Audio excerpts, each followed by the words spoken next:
The rules didn't break at Centralia with a cannon blast or a grand charge. They broke with a whistle. A train slowing on a quiet Missouri track, a few seconds of metal squeal, and then armed men stepping out of the tree line like the border itself had decided it was done pretending. By the time the sun dropped on September 27, 1864, dozens of Union soldiers were dead. A militia column was shattered in minutes, and the Missouri-Kansas border war crossed a threshold so dark that even hardened veterans struggled to describe it without their voices changing. This is the day America's Civil War stopped looking like uniforms and flags and started looking like executions, revenge, and a kind of violence designed not to win ground, but to poison the ground under everyone's feet. The place was Centralia, a small town along the North Missouri Railroad, and the men who appeared there were Confederate guerrillas, bushwhackers, led by one of the most feared names in the borderlands, Bloody Bill Anderson. If you've heard the Centralia massacre,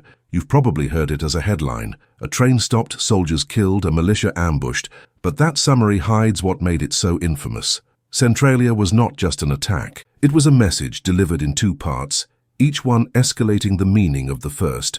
The first part shattered the rules of captivity. The second part shattered the rules of battle. And to understand why it happened, you have to understand what rules even meant in the Missouri Border War by 1864, because in that region, the Civil War was less a series of formal campaigns and more a slow collapse of trust that turned neighbors into prey. Missouri sat in the war's most toxic place.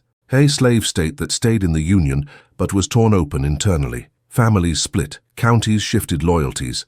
Guerrillas thrived because the landscape was made for it. Woods, hollows, farms spread out, roads that disappeared into the trees, and because the war there wasn't fought purely for strategic objectives, it was fought for memory, for humiliation, for the kind of revenge that doesn't fade with time because it feeds on time. Union-aligned irregulars and Kansas raiders, often called Jayhawkers, had struck into Missouri for years, seizing property, arresting men, sometimes burning homes, and claiming it was necessary to crush Confederate sympathy. Confederate guerrillas responded with ambushes, assassinations, and raids, meant to punish Unionists and terrify anyone tempted to cooperate. Official armies tried to impose order, but the border war lived beneath official control. It was insurgency and counterinsurgency before those words became common. In that environment, a uniform didn't always protect you, and a surrender didn't always save you. Bloody Bill Anderson emerged from this world in the way predators emerge from broken ecosystems. His reputation was not built on conventional victory. It was built on fear and speed. He and his men, some of them teenagers, some already infamous, moved fast, struck local targets, and disappeared before large Union forces could pin them down. Anderson's name became synonymous with ruthlessness, and whether every rumor about him was true is almost beside the point. Rumors govern behavior. In guerrilla war, the story of what you might do can be as powerful as what you have done. By late 1864, Missouri had been whipped into a state where both sides believed the other side had already abandoned restraint. Union policies in parts of the border included harsh crackdowns, forced evacuations in some areas, and aggressive pursuit tactics. Guerrillas saw Union soldiers not as legitimate opponents, but as occupiers and kidnappers. Unionists saw guerrillas not as soldiers, but as criminals and murderers. Each side used the other's worst behavior as proof that its own escalation was justified. That logic is how war rules die, not because someone tears up a book, but because people stop believing the other side will honor the book. Centralia happened inside that death. On the morning of September 27th, a passenger train approached Centralia. Trains are symbols of order, schedules, commerce, connection, the modern world moving on tracks. Guerrillas understood symbols. A stopped train is a stopped system. Anderson's men halted the train, and the moment they controlled it, they controlled the meaning of the day. On that train were Union soldiers, men traveling, not arranged for battle, not dug into positions, not expecting to fight at that point on that track. Guerrillas pulled them off. Accounts describe soldiers being separated and confronted, and then comes the part that makes Centralia infamous.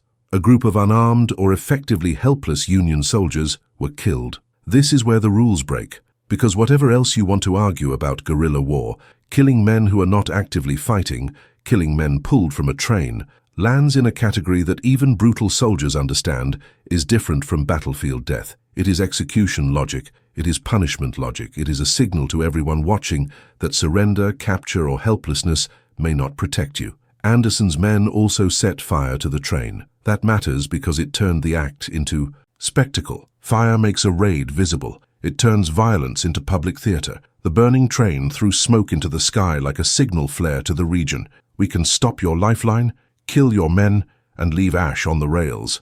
Word spread quickly. Union forces in the area did not treat it as a minor incident.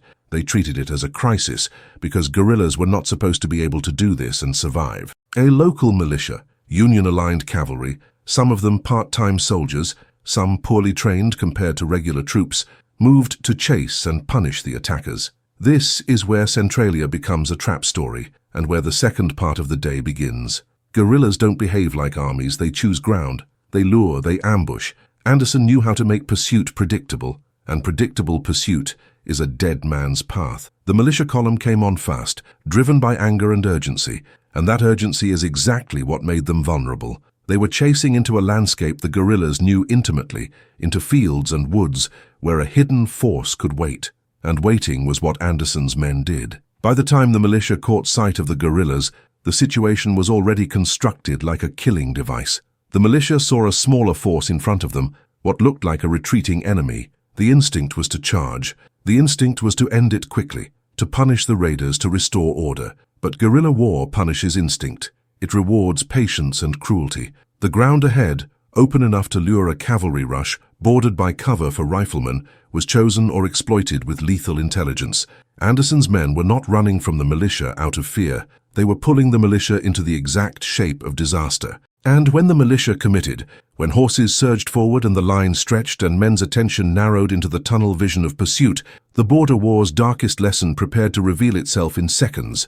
The day wasn't just about stopping a train. It was about turning the pursuers into the most helpless targets of all. Men moving too fast to stop, too exposed to survive, already inside the trap before they recognized it was a trap. The militia charge is the moment Centralia turns from atrocity into annihilation, because the ambush that followed wasn't a fair fight even by Civil War standards. The Union militia, often associated with Colonel James A. Mulligan's general region in broader memory, though the specific force at Centralia included Missouri State Militia Cavalry, rode hard, believing they were closing on raiders who would break and scatter if pressured. That belief was rooted in how regular soldiers want guerrillas to behave, like inferior troops who can't stand in the open. But Anderson's men were not trying to stand in the open. They were trying to make the open a death sentence. When the militia line surged forward, it stretched and loosened because cavalry at speed becomes less a formation and more a stream. Officers lose the ability to control spacing. Men fixate on the target ahead. Rifles and pistols are harder to use accurately at a gallop, and the instinct becomes to close distance fast. That is exactly what an ambush wants you to do. Anderson's guerrillas had positioned themselves so that when the militia entered the killing zone, fire could strike them from multiple directions. Guerrillas hidden in cover opened up with close-range shots, and the militia's momentum turned into vulnerability. Men on horseback in open ground are tall targets. Horses panic and throw riders. A line becomes a mess in seconds. And because the militia had charged into the trap, their opportunity to dismount, find cover, and fight like infantry was stolen by speed. Their speed was now their enemy. The ambush hit like a door slammed on a room full of people. Survivors later described the speed of collapse. And that principle defines Centralia's second act. It happened fast enough that many militiamen couldn't even process what was happening before they were hit. The killing was not inflicted by distant artillery. It was inflicted by rifles and pistols at ranges where you could see faces. When a cavalry column is ambushed at close range, panic becomes contagious. Every horse that falls creates an obstacle. Every rider who tries to turn creates collision. Commands become shouting. Shouting becomes noise. Noise becomes confusion. Confusion becomes death. This is why guerrilla warfare can be so devastating against poorly coordinated forces. It turns a military action into a stampede, then hunts the stampede. The worst detail is that many of the militia's weapons were inferior for the kind of fight they stumbled into. Accounts frequently mention that militiamen were armed with muzzle-loading carbines or weapons that were slower to reload than guerrillas' revolvers and repeaters. Whether every man had inferior arms or not, the larger truth stands. In a short-range, chaotic ambush, speed of fire matters, and guerrillas often prioritize that because their survival depended on it. A man who can fire multiple times quickly has a terrifying advantage when the first seconds decide everything. The militia, expecting a chase, found itself in a slaughter. The casualty count from the ambush is often cited as over 100 Union militia killed in minutes, with figures like roughly 120–130 dead appearing in many accounts. In the context of a small engagement, that number is monstrous. It is why Centralia earned its reputation not only as a massacre, but as an obliteration of a force that never got a fair chance to become a force. The battlefield afterward was not a line of bodies like a conventional battle. It was scattered wreckage, horses down, men down, broken equipment, a place that looked like a storm of bullets had passed through and refused to leave anything standing. This is where the title, "The Day the Rules Broke," becomes literal. Even in the Civil War, there were expectations about prisoners and wounded men, about what happens when someone is helpless. Those expectations were always violated sometimes, but places like Missouri made violations routine, and Centralia made them spectacular. Reports and later memory include claims that some of the fallen were treated with brutality after death, that the act was meant to terrorize not only the living, but the imagination of anyone who heard about it. Without going into graphic detail, it's enough to say that border guerrilla violence often included performative elements, signs, symbols, humiliations, because terror is partly theatrical. If you want enemies to fear you, you don't just kill them. You make the way they die become a story people repeat. That is how guerrillas amplify power. The Union response to Centralia was immediate and furious. When regular Union cavalry finally caught up or arrived in the area, they found evidence of both parts of the day: the stopped train and burning, the killed soldiers, and the shattered militia. It became the kind of incident that spreads through camps and towns as a warning and as a call for revenge. The problem was that revenge in guerrilla war often makes things worse. Pursuit could lead to further ambush. Collective punishment could drive more civilians into guerrilla sympathy or silence. Yet doing nothing would signal weakness. This is the dilemma that defines Centralia's significance. It wasn't only an event, it was a provocation designed to shape Union behavior. By executing soldiers from a train and then annihilating a militia column, Anderson's band was saying, "We can choose the terms of engagement, and if you chase us the way you want to chase us, we will kill you the way we want to kill you." That message is strategic. It is also psychological warfare. When Union commanders heard of Centralia, they didn't only see a tragedy, they saw a threat to order. If guerrillas could do this, what else could they do? How many towns could be struck? How many train lines could be disrupted? How many militia forces could be lured and destroyed? The border war wasn't just a sideshow, it was a bleeding infection that took resources and attention away from conventional fronts. Centralia made the infection flare. It also forced Americans then and now to argue about categories. Were Anderson's men soldiers or criminals? Was the militia action foolish bravery or incompetent recklessness? Was the killing of train-bound soldiers an act of war in an enemy territory, or an execution that should have been punished like murder? In conventional war, those debates are easier because uniforms and battlefield circumstances create clear boundaries. Centralia lacked those boundaries. The lack is what made it terrifying, because if a war has no boundaries, then anyone can be a target and any rule can be suspended. That is the real psychological terror of guerrilla conflict. You can't win by taking a hill if the war can also appear in your backyard, on your tracks, in your harvest fields, and kill you without warning. Centralia broadcast that truth to the entire region, and as news moved outward, the day became more than a local calamity. It became a symbol of what the Civil War could become when it slipped out of conventional grip. Not a clash of armies, but a spiral of revenge where the fastest gun and the darkest willingness to execute could dominate. There is a moment after a massacre, after the shooting stops, when people try to re-enter reality and discover reality has moved without them. Centralia produced that moment in two separate groups of survivors. The civilians who watched smoke rise from the train line and realized war had stepped onto their schedule, and the Union soldiers who came later and found the militia's remains in a field that looked too quiet for what had happened there. This is where Centralia becomes a story not only of violence but of transformation, because after Centralia, many Union men in Missouri stopped believing that restraint would be returned with restraint. When a war convinces you the enemy has abandoned rules,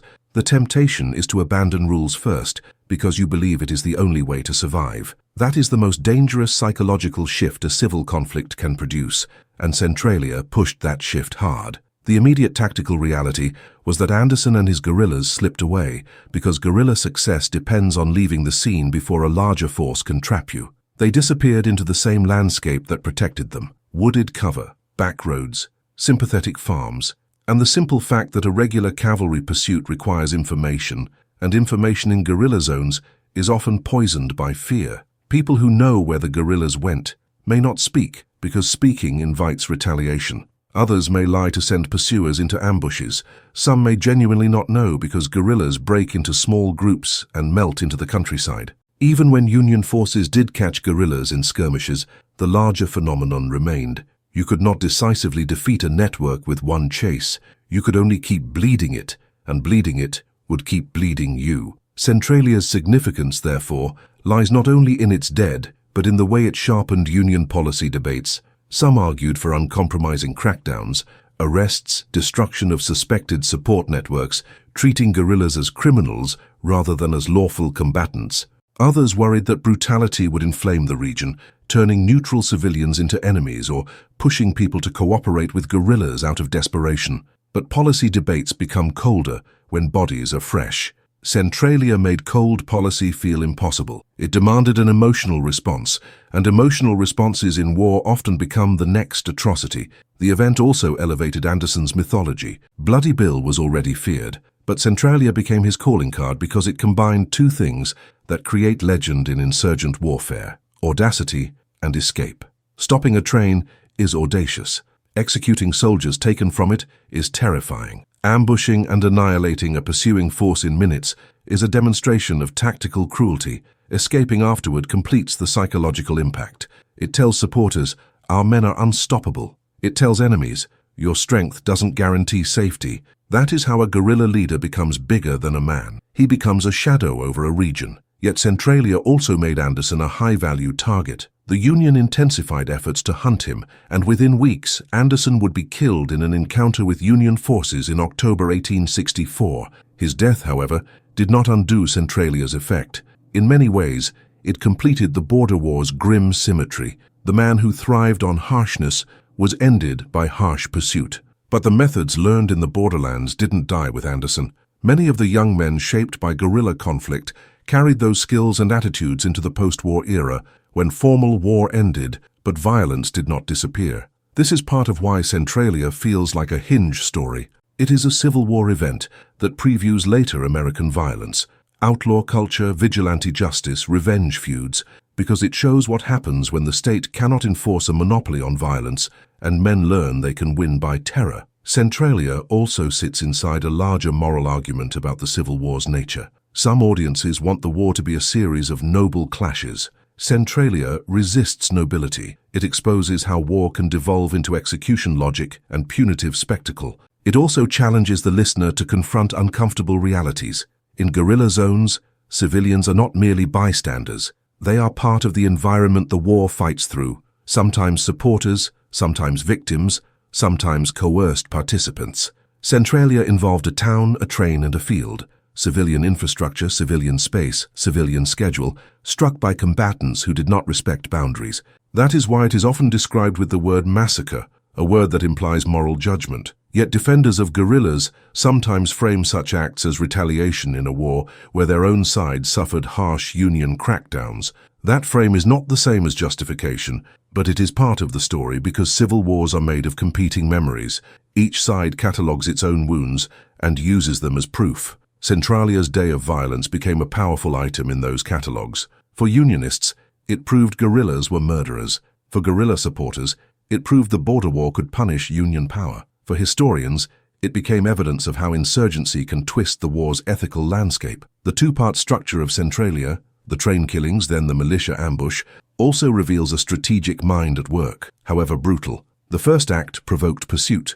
The second act punished pursuit. This is a classic guerrilla pattern. Trigger the enemy's predictable response, then use that response's momentum to destroy them. It depends on one thing: the enemy must be angry enough to chase without caution. Centralia exploited that predictable anger. In that sense, the massacre wasn't only an eruption of hatred, it was a deliberately engineered psychological trap. Anger is a weapon if you can aim it.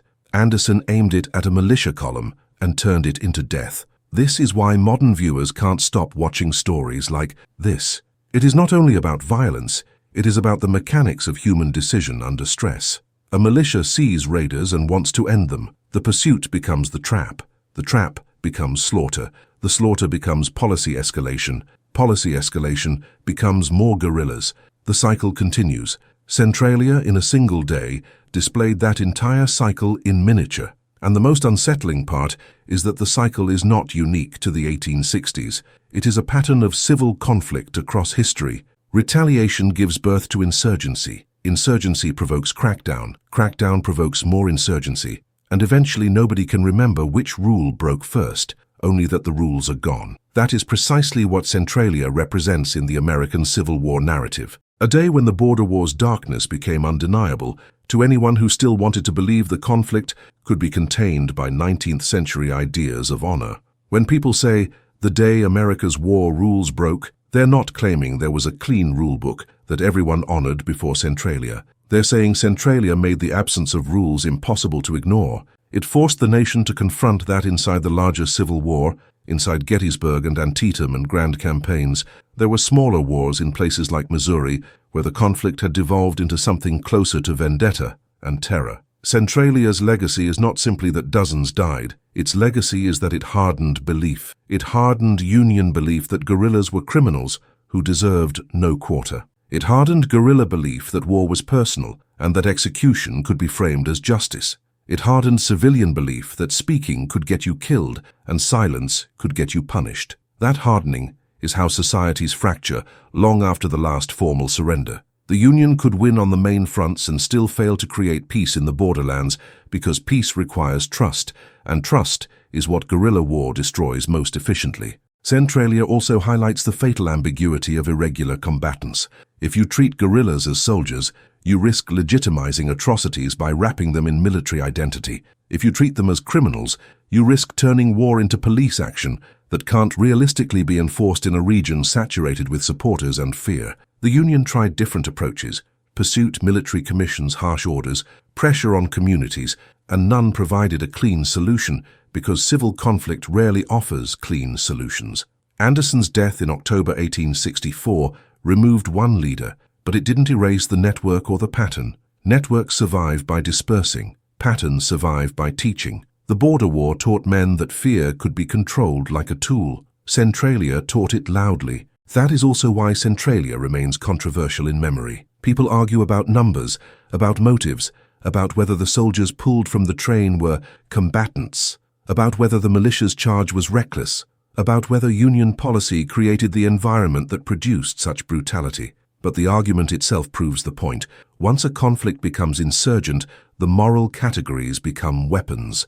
Massacre is a weapon word. Retaliation is a weapon word. Criminal is a weapon word. People use them to frame reality. Centralia resists any frame that makes it comfortable because it involves acts that feel anti-human, killing unarmed men and then arranging a battlefield to annihilate those who come to respond. That combination makes Centralia feel like deliberate terror rather than accidental cruelty, and deliberate terror changes a war's meaning. After Centralia, the borderlands felt darker even to people who had already endured years of violence, because the event suggested that any moment of vulnerability, travel by train, movement on a road, the act of pursuit, could be exploited for execution. That is what it means for rules to break. It means vulnerability becomes fatal in ways you cannot negotiate. It means surrender becomes uncertain. It means the line between soldier and civilian becomes a rumor rather than a boundary. Centralia also fits into a wider American memory problem, the desire to isolate atrocities as exceptions rather than as products. It is more comfortable to say, that was one brutal band led by one brutal man, and stop there. But Centralia was not only an individual's brutality, it was a product of a region where violence had become reciprocal and where official authority had been inconsistent and sometimes harsh. That doesn't excuse Centralia. It explains how it could happen without collapsing the minds of people who committed it. Civil wars create moral numbness. They teach people to see the enemy as a category instead of as a human being. Once that happens, execution becomes easier to rationalize, and rationalization is what makes atrocities repeatable. Centralia is therefore both an event and a warning. When you stop believing the other side has a right to exist safely, you will eventually build a war where nobody exists safely. The final legacy of Centralia is what it did to the idea of a short path to peace. When the war ended in 1865, formal surrender did not instantly repair borderland trauma. People carried memories of raids, train stoppages, ambushes, and killings into the Reconstruction era. Communities remembered who collaborated, who hid guerrillas, who guided Union troops, who burned what, who killed whom. Those memories became fuel for post-war violence and long-term bitterness. Centralia, because it was so dramatic, became a central memory node. It also became a story Americans kept returning to because it contains a frightening simplicity. A normal morning becomes an execution scene, then becomes an ambush, then becomes a policy crisis, all within hours. That narrative shape is irresistible and horrifying. It suggests that the difference between civil society and civil collapse can be a single day's choices. And that is the final unsettling truth of Centralia. It is not only that men died, it is that the violence was designed to feel like the future, designed to teach everyone that the border had gone dark and would stay dark unless someone imposed order with force. In wars like this, both sides believe they are imposing order. Both sides believe they are restoring justice. Centralia shows what happens when those beliefs collide without restraint. The train burned, the militia shattered, the guerrillas escaped, the region reeled. And somewhere in the smoke over Missouri, the Civil War's uncomfortable truth became impossible to deny. There were places where the war wasn't about winning battles anymore. It was about breaking the enemy's will by breaking the rules first. And once that happens, even victory can feel like a kind of loss because the country that survives may no longer recognize the country it was trying to save.